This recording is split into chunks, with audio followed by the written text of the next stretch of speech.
Hi everyone and welcome back to my channel. Happy New Year to you and yours. If this is actually your first time, I'm Natalie and I talk about everything in relation to packing up and moving to Canada as a new immigrant. Now, for those of you who have been watching my recent episodes, you would have known that I recently purchased a home, my first home in Canada, and I'm so excited to share every bit of this experience with you. Today, we're going to be focusing on 10 key tips that I learned when I purchased my home to make your step to home ownership much easier. But you know the drill. Let's go.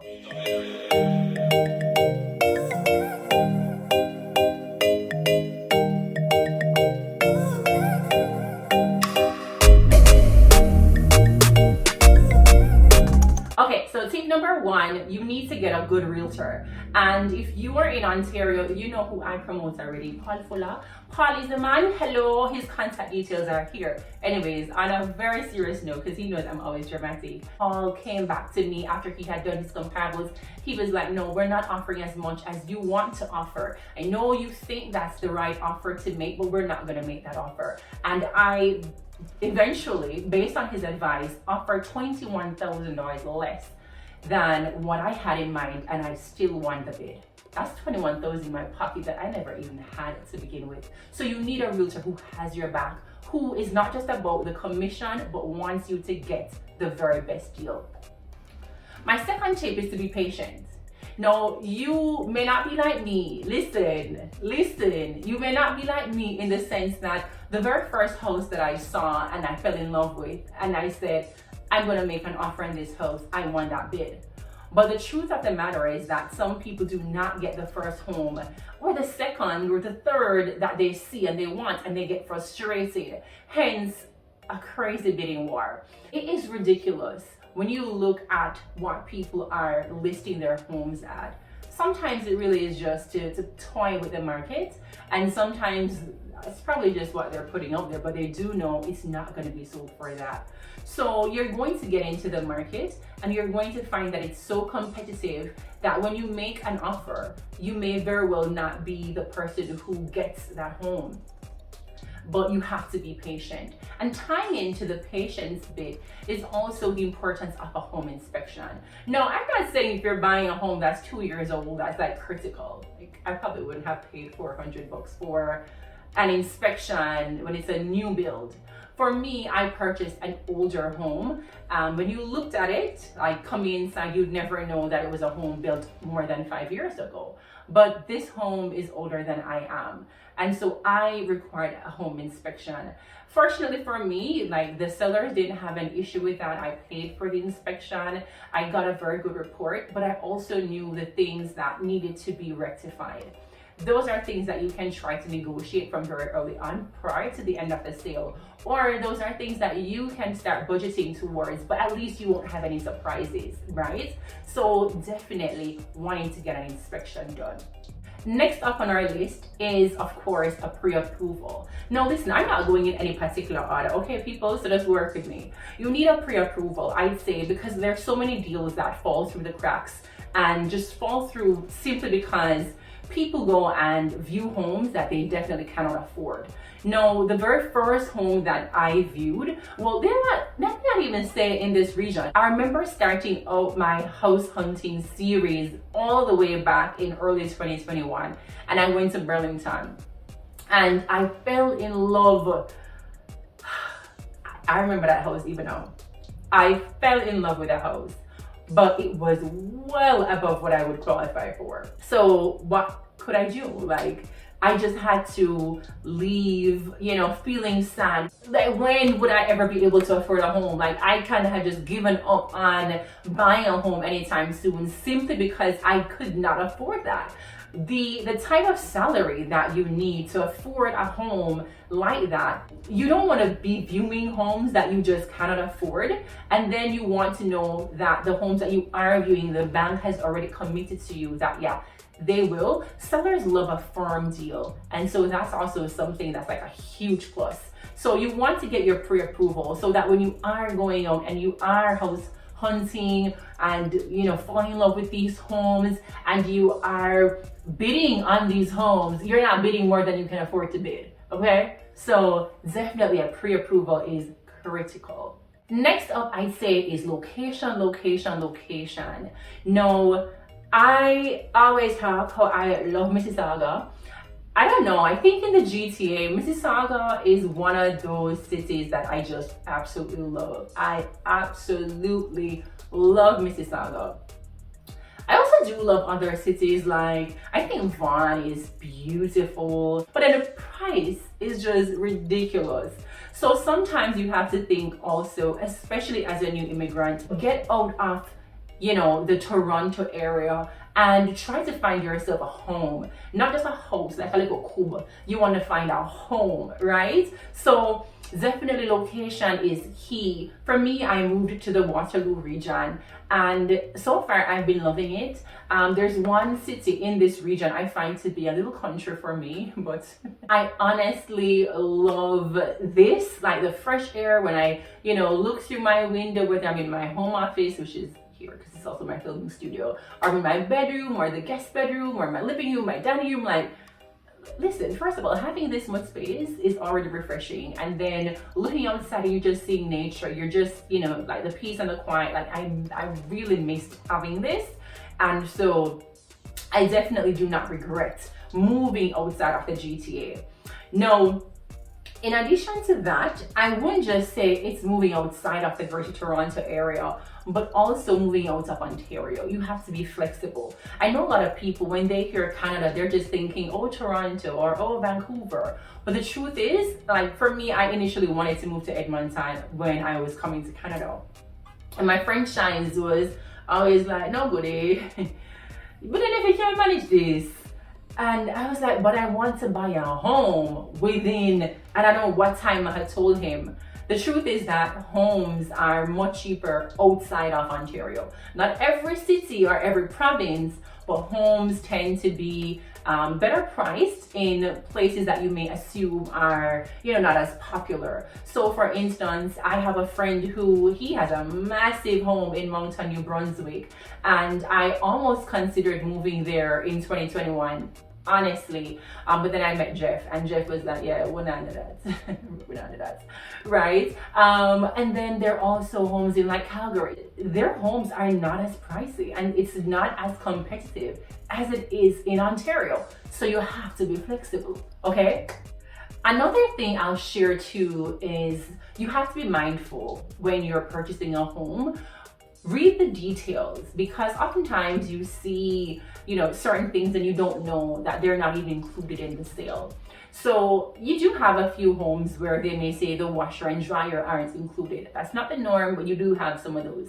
Now, what I also have discovered is that you're going to see a lot of homes where there are so many rentals: water heater, the furnace thingy, the water softener, the AC, all those are rentals. Now, that means that not only are you bidding your whole life away, but you're also committing to these expenses unless you're going to be purchasing your own AC, you're going to be purchasing your own furnace thingy, and you don't have to be renting it. Unless you're going to be purchasing your own water softener and those things, you're going to have to be paying these monthly fees in addition to your standard bills. So be very mindful of that so that you don't overcommit at any point. Now, I don't know which number I'm at, but I'll have to add this, and that's because I do work in insurance. Insurance is a huge thing that you have to factor in. Now, for me, because I do live in a townhouse condo, I don't pay for building insurance, essentially, because that is covered by the condominium corp.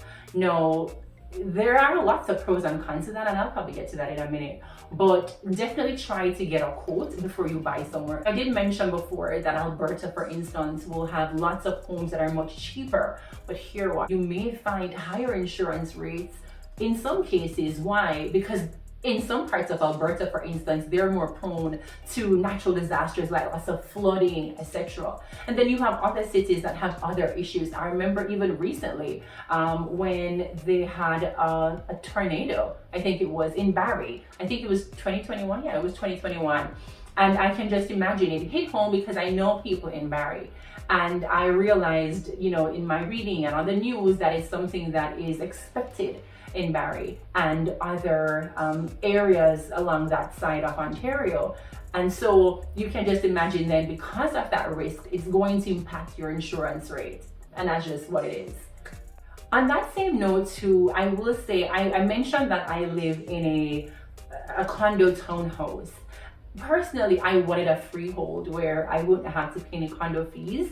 That would of course mean that my home insurance would be more expensive. I honestly pay $26 in insurance right now for my home because I'm paying for inside the home, I'm paying for my personal property, improvements and betterments and that kind of thing.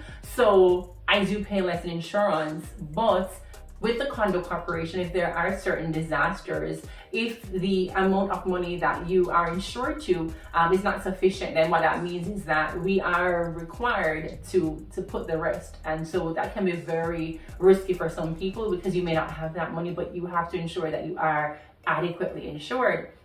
Now, you have to figure this out though, like, do you want to live, in a home that, even though the home itself is yours, the structure outside and the common elements do belong to the wider condo part? And so you may have lots of rules and that kind of thing. Like for me, I have to be dealing with like parking for guests, and I mean, I have them time there, you know what I mean? So these are definitely things that you have to consider when you're trying to buy a home. Where I lived previously in Mississauga, for instance, and the two homes that I showed you in Mississauga recently, there are condo fees, and the condo fees are significantly higher, partly because there are so many amenities that you're paying for. So can you imagine, you're paying mortgage, plus you also have condo fees like up to $1,000, $800 and something per month, in addition to your mortgage, in addition to your insurance, in addition to your utilities and all of that. So definitely it's something that if you're looking at a condo, which may be a cheaper option for some people, you have to be very mindful of those things as well. I think I'm at number 9, am I? Okay, I hope so. Now, speak to your mortgage broker about interest rates. I wanted a fixed interest rate, and I remember even talking to my friend Sean, who, of course, I featured Sean on my channel a bunch of times. And when he told me his interest rate, I was like, geez, I'm pleased, more on that. The pandemic hit us so hard that even the very banks were giving out mortgages with fixed rates of well below 2%. And when I got my interest rate, I was like, huh? So I went in and I met with the mortgage broker when, of course, my mom accompanied me to sign my mortgage documents, and Paul accompanied me as well. And my mortgage broker is hilarious. So we had a great time chatting. And when he told me the rate, which is extremely low, but hear what? It was actually a variable interest rate. Now, I decided to go with that because when you look at the prime rate, and I can't even explain all of this right now today, in the interest of time, but even if, let us say, in a matter of months, the rate should go up, my mortgage and my interest rate would still be so low that it's just par for the course, right? So definitely you want to talk to your mortgage broker about these options. I grew up always thinking, no, I just want a fixed rate and I want a low rate, that's all. No variable thing, no. But trust and believe that this is something that you may want to have a conversation about before making a hasty decision. Now, number 10, geez, my mouth is dry. Listen, I got some new aligners. Let me pause a minute. So I was on 17 trays. I was supposed to finish my treatment on December 13, 2021. And when I looked and I took out my trays, I was like, yeah, my teeth aren't straight yet. So I had to put a pause for Christmas, wearing my stale trays from when, and they had to create a new treatment for me to refine my teeth. So I come out of my last set of trays on April 19th, 2022. That's one day before my 3-year anniversary in Canada. And so I should step into April 20th with flawless teeth once and for all. Anyways, back to number 10, okay?